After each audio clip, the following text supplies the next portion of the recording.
طلقها فلا جناح عليهما أن يتراجعا إن ظنا أن يقيما حدود الله۔ پھر اگر وہ بھی طلاق دے دے تو ان دونوں کو میل جول کر لینے میں کوئی گناہ نہیں، بشرطے کہ وہ جان لیں ان یقیما حدود اللہ، یہ کہ وہ اللہ کی حدوں کو قائم رکھ سکیں گے۔ وَتِلْكَ حُدُودُ اللَّهِ يُبَيِّنُهَا لِقَوْمٍ يَعْلَمُونَ، اور یہ اللہ کی حدیں ہیں، وہ انہیں بیان کرتا ہے ایسے لوگوں کے لیے جو جاننے والے ہیں۔ تو یہاں پر اللہ تبارک و تعالیٰ نے اس آیت کے اندر کہا ہے کہ جب کوئی شخص اپنی بیوی کو 2 طلاقیں دے دے اور اس کے بعد اس نے تیسری طلاق بھی دے دی، جسے طلاق بائن کہا جاتا ہے، کہ وہ مکمل طور پر اس شخص سے آزاد ہو گئی ہے، اب وہ اس کے لیے حرام ہے، یہاں تک کہ وہ باقاعدہ طور پر کسی سے نکاح کرے،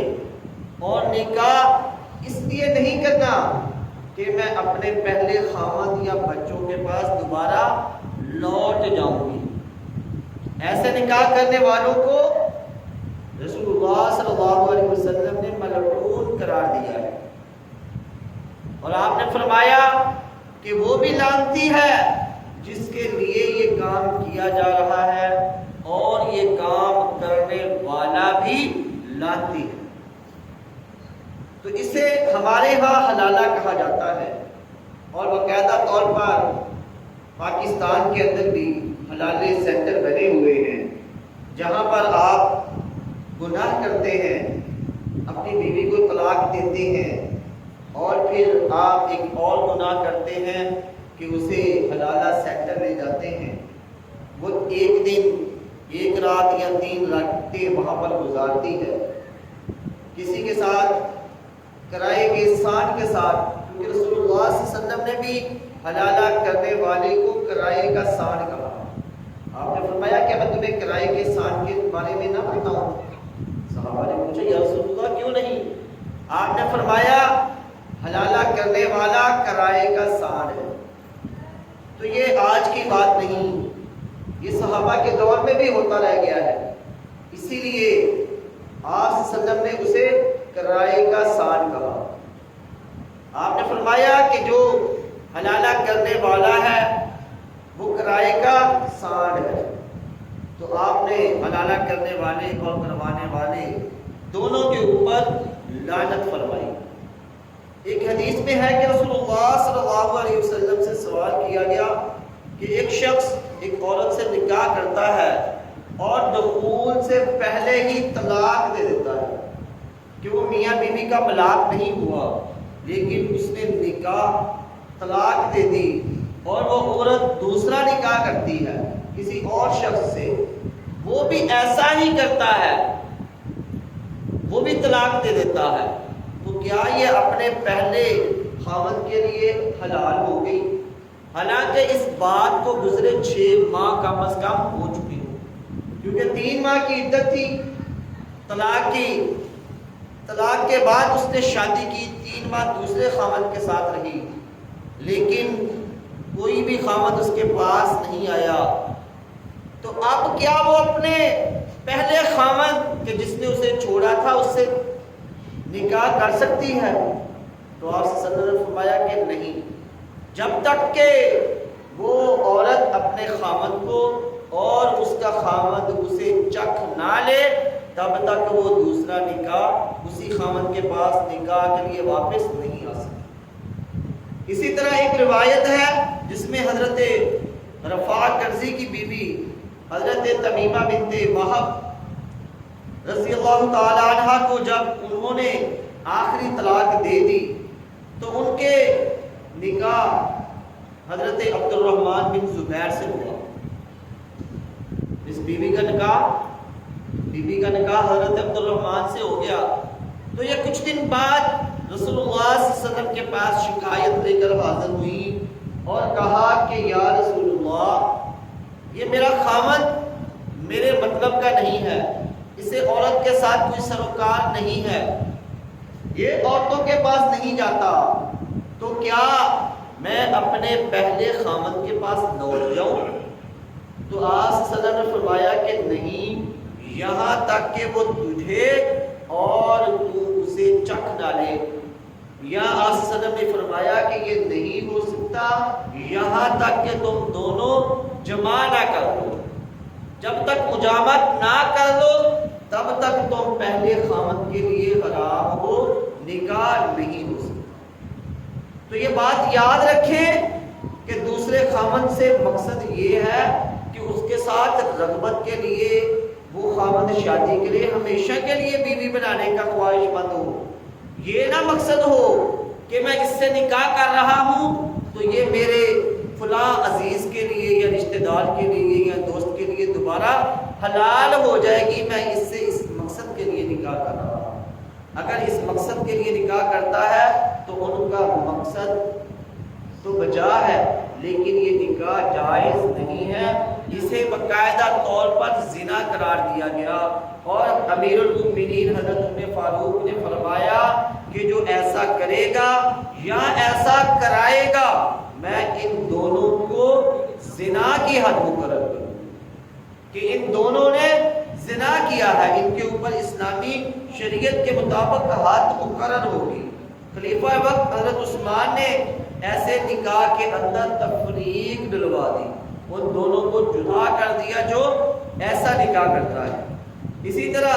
حضرت عبداللہ بن عمر کے پاس ایک شخص آیا سوال لے کر، کہا کہ میں ایک شخص نے ایک عورت سے نکاح کر لیا ہے اور نکاح کرنے کی وجہ یہ ہے کہ وہ میرے بھائی کے لیے حلال ہو جائے، تو کیا ان دونوں کا نکاح جائز ہے؟ آپ نے فرمایا نہیں، صحابہ کے دور میں اسے نکاح نہیں بلکہ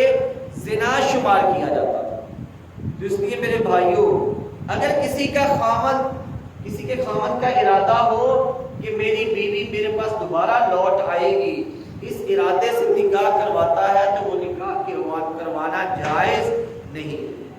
اگلی آیت کے اندر اللہ تبارک و تعالیٰ فرماتے ہیں وَإِذَا طَلَّقْتُمُ النِّسَاءَ فَبَلَغْنَ أَجَلَهُنَّ فَأَمْسِكُوهُنَّ بِمَعْرُوفٍ أَوْ سَرِّحُوهُنَّ بِمَعْرُوفٍ، اور جب تم طلاق دے دو عورتوں کو اور وہ اپنی عدت کو پہنچ جائیں، یعنی کہ انہوں نے جو عدت کے دن تھے، ایام تھے، وہ گزار دیے ہیں، بس نہ تم روکو ان کو، فَأَمْسِكُوهُنَّ بِمَعْرُوفٍ، یا انہیں اچھائی کے ساتھ روک لو،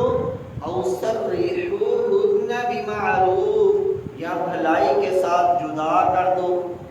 یہاں پر اللہ تبارک و تعالیٰ نے عورتوں کو تکلیف سے بچایا ہے کہ عورتوں کو تکلیف نہیں دینی، جب ان کی عدت پوری ہو گئی ہے ان کے اوپر ظلم و زیادتی نہیں کرنی۔ یا تو اگر تم انہیں رکھنا چاہتے ہو 2 طلاقوں کے بعد تو اچھائی کے ساتھ رکھ لو، اور اگر نہیں رکھنا چاہتے تو نیکی کے ساتھ معروف طریقے کے ساتھ علیحدہ کر دو۔ اور یہ معروف طریقہ ہر قوم کا، ہر قصبے کا، ہر علاقے کا علیحدہ علیحدہ ہوتا ہے۔ کسی کا معروف یہ ہے کہ وہ بیوی کو گھر سے جانے دے کہ تم چلی جاؤ، اب تمہارا میرے ساتھ نکاح ختم ہو گیا ہے۔ کسی کا یہ معروف طریقہ ہو سکتا ہے، کسی کا معروف طریقہ یہ ہو سکتا ہے کہ وہ بیوی کو علیحدہ سے گھر بھی لے دے کہ اب تم مجھ سے آزاد ہو، جاؤ اپنا کسی کے ساتھ بھی نکاح کرو، یہ گھر مجھے میری طرف سے تمہارے لیے تحفہ ہے۔ کسی کا معروف طریقہ یہ بھی ہو سکتا ہے کہ وہ اپنی بیوی کو ماں باپ کے گھر چھوڑ کر آئے اور ان کے گھر والوں کو بتلا کر آئے کہ تمہاری بیٹی کو میں نے طلاق باعث دے دی ہے، اب یہ مجھ سے جدا ہے۔ تو معروف طریقہ ہر علاقے کا، ہر قوم کا اپنا ہوتا ہے، اور کوئی معروف طریقہ شاید اس کو بھی سمجھے کہ وہ اپنی بیوی کو جب چھوڑنے لگے تو اس کے ساتھ زیادتی کے لیے اسے مارے یا اسے عدالتوں میں گھسیٹ کر ذلیل کر کے طلاق دے تو یہ اس کی کم ظرفی ہے، لیکن اسلام نے ہمیں اعلیٰ طریقے کے ساتھ چھوڑنے کا حکم دیا ہے۔ اور ہمارے ہاں جب بیوی کو طلاق دے دی جائے تو ہماری دشمنیاں پڑ جاتی ہیں کہ اس نے میری بیٹی کو چھوڑ دیا تو یہ میرا دشمن ہے، اس نے میری بہن کو طلاق دے دی تو اس کے ساتھ میرا رشتہ داری جو تھی، پہلے کزن تھا یا جو بھی تھا، وہ ختم ہے، اب یہ میرا دشمن ہے پکا، میں اس کے ساتھ ہمیشہ کے لیے اختلاف میں رہوں گا،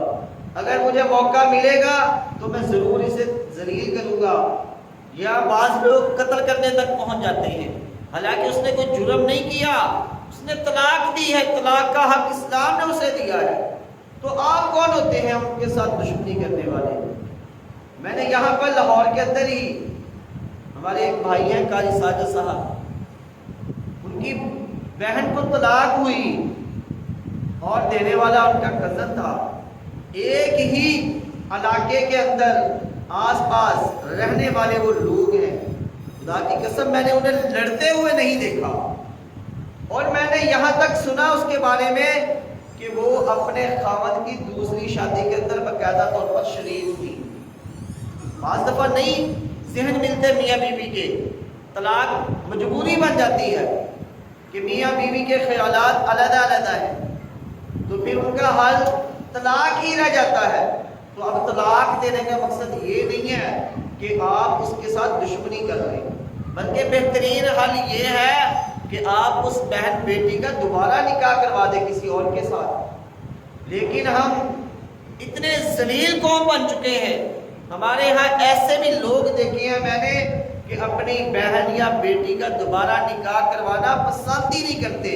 اور ہم یہ چاہتے ہیں کہ وہ پوری زندگی ہمارے گھر میں بیٹھی رہے،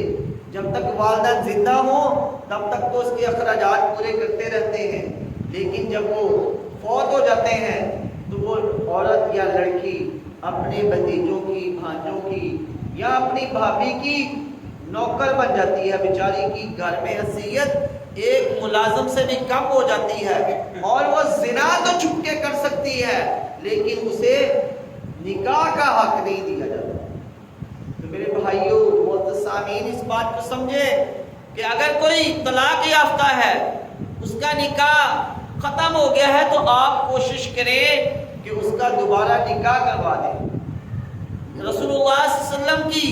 صرف ایک بیوی اما عائشہ رضی اللہ تعالی عنہ قوالی تھی، باقی تمام کی تمام یا تو بیوہ تھی یا مطلقہ تھی۔ آج ہمارے ہاں کتنا برا سمجھا جاتا ہے کہ کوئی طلاق یافتہ سے یا بیوہ سے نکاح کر لے۔ حضرت ام سلمہ رضی اللہ تعالی عنہ جب ان سے آپ صلی اللہ علیہ وسلم نے نکاح کرنا چاہا، انہیں نکاح کا پیغام بھیجا، تو انہوں نے کہا میرے ایک تو میں بوڑھی ہو چکی ہوں، تین وجوہات پیش کی کہ ایک تو میں بوڑھی ہو گئی ہوں، مجھے نکاح کی حاجت نہیں ہے۔ آپ صلی اللہ علیہ وسلم نے جواب دیا کہ مجھے بھی نکاح کی حاجت نہیں ہے، یعنی کہ بغیر نکاح کی عورت کو نہیں چھوڑا۔ یہ آپ صلی اللہ علیہ وسلم نے بتلایا ہے اپنی امت کو کہ اگر کوئی بیوہ ہے تو اس سے نکاح کرو، چاہے تمہیں حاجت نہ ہو۔ ضروری نہیں ہے کہ ہم مصری کے لیے، مباشرت کے لیے انسان نکاح کرتا ہے۔ نکاح جب کر لیتا ہے تو یقین مانے، جب آپ کسی کو اکیلے زندگی بسر کر رہے ہیں، وہ بہتر ہے کہ آپ دو ہوں، کم از کم ایک دوسرے کا دکھ سکھ تو شیئر کریں گے، ایک دوسرے کے ساتھ بات چیت تو کریں گے۔ آپ نے فرمایا مجھے بھی نکاح کی حاجت نہیں ہے۔ دوسرا انہوں نے عذر پیش کیا کہ میں غصے کی بہت تیز ہوں۔ آپ نے فرمایا کہ اللہ تیرے غصے کو ختم کر دے گا، ظاہر کر دے گا۔ تیسرا انہوں نے کہا کہ میرے بچے جوان ہیں، میرے بیٹے ہیں۔ آپ نے فرمایا تیرے بچے میرے بھی بچے، تو اس لیے بچوں کو اپنانا بھی یہاں پر مل رہا ہے کہ جب کوئی شخص شادی کرتا ہے، اگر وہ بیوہ ہے یا مطلقہ ہے، اس کے بچے ہیں تو انہیں بھی اپنا سکتا ہے۔ ہاں، مطلقہ کو چاہیے کہ جو طلاق لینے والی ہے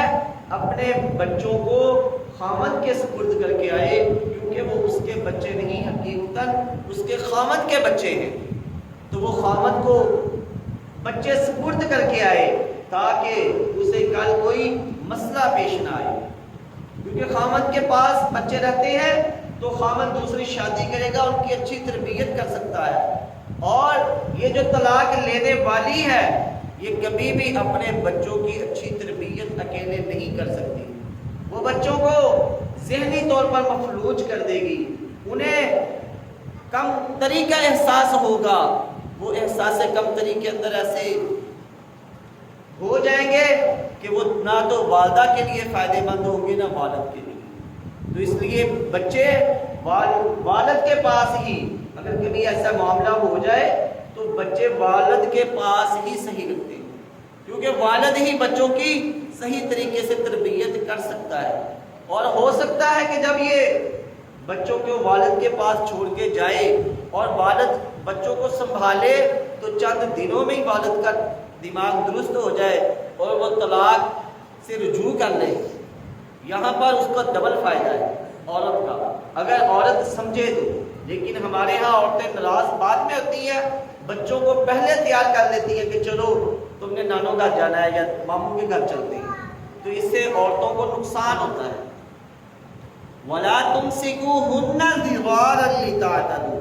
اللہ تعالیٰ فرماتے ہیں کہ تم انہیں نقصان نہ پہنچاؤ، وَمَن يَفْعَلْ ذَلِكَ فَقَدْ ظَلَمَ نَفْسَهُ، جو ایسا کرے گا وہ اپنی جان پر ظلم کرنے والا ہے۔ وَلَا تَتَّخِذُوا آيَاتِ اللَّهِ هُزُوًا، اور اللہ تبارک و تعالیٰ اس بات سے منع فرما رہے ہیں کہ اللہ کی آیات کو مذاق نہ بناؤ۔ وَاذْكُرُوا نِعْمَتَ اللَّهِ عَلَيْكُمْ، اور اللہ کی نعمتوں کو یاد کرو جو اس نے تم پر کی۔ وَمَا أَنزَلَ عَلَيْكُمْ مِنَ الْكِتَابِ وَالْحِكْمَةِ يَعِظُكُمْ بِهِ، اور جو نازل کیا تم پر کتاب سے اور وہ جو حکمت سکھائی تمہیں اور وعظ و نصیحت کرتا ہے اس کے ساتھ۔ وَاتَّقُوا اللَّهَ وَاعْلَمُوا أَنَّ اللَّهَ بِكُلِّ شَيْءٍ عَلِيمٌ، یاد کرو جو کتاب و حکمت اس نے نازل فرمائی جس سے تمہیں نصیحت کر رہا ہے، اور تم ڈر جاؤ اللہ سے اور تم جان لو کہ بے شک اللہ تبارک و تعالی ہر چیز کو جاننے والا ہے۔ وَإِذَا طَلَّقْتُمُ النِّسَاءَ فَبَلَغْنَ أَجَلَهُنَّ فَلَا تَعْضُلُوهُنَّ أَن يَنكِحْنَ أَزْوَاجَهُنَّ إِذَا تَرَاضَوْا بَيْنَهُم بِالْمَعْرُوفِ، اور جب تم اپنی عورتوں کو طلاق دے دو اور وہ اپنی عدت کو پورا کر لیں تو انہیں ان کے خاوندوں سے نکاح کرنے سے نہ روکو جب وہ آپس میں دستور کے مطابق رضامند ہوں۔ ذَلِكَ يُوعَظُ بِهِ مَن كَانَ مِنكُمْ يُؤْمِنُ بِاللَّهِ وَالْيَوْمِ الْآخِرِ، اور یہ نصیحت انہیں کی جاتی ہے جنہیں تم میں سے اللہ پر اور آخرت کے دن پر ایمان ہے، یقین ہے، اس کو یہ نصیحت ہے۔ ذَلِكُمْ أَزْكَىٰ لَكُمْ وَأَطْهَرُ، اس میں تمہاری ستھرائی بھی ہے اور پاکیزگی بھی ہے۔ وَاللَّهُ يَعْلَمُ وَأَنتُمْ لَا تَعْلَمُونَ، اور اللہ جانتا ہے اور تم نہیں جانتے۔ یہاں پر اللہ تبارک و تعالیٰ نے ہمیں اس چیز کا حکم دیا ہے آیت کے اندر کہ اگر کوئی عورت طلاق کے بعد نکاح کر لیتی ہے دوسری جگہ، وہ بھی اس کا خاوند فوت ہو جاتا ہے یا اسے طلاق دے دیتا ہے، تو پھر اگر وہ پہلے خاوند کے پاس لوٹنا چاہے تو تم انہیں منع نہ کرو بلکہ انہیں لوٹنے دو۔ اگر وہ دوبارہ سے نکاح کر رہے ہیں تو انہیں کرنے دو۔ اس واقعے میں آیت کا مقصد حضرت معقل بن یسار رضی اللہ تعالیٰ عنہ فرماتے ہیں کہ میری بہن کا منگیتر میرے پاس آیا اور میں نے ان کا نکاح کر دیا، کچھ دنوں کے بعد اس نے طلاق دے دی، پھر عدت گزرنے کے بعد یعنی کہ ایک دفعہ طلاق دی، عدت گزر گئی، تو پھر اس نے دوبارہ سے نکاح کی خواہش کی تو میں نے انکار کر دیا، جس پر یہ آیت دوبارہ نازل ہوئی اور حضرت ماکل بن یسار نے باوجود اس بات کے کہ قسم کھا رکھی تھی کہ میں اب تمہارا دوبارہ اس سے نکاح نہیں کروں گا، دوبارہ نکاح کر دیا اور کہا کہ میں نے اللہ کے حکم کو مان لیا اور اپنی قسم کا میں کفارہ ادا کر دوں۔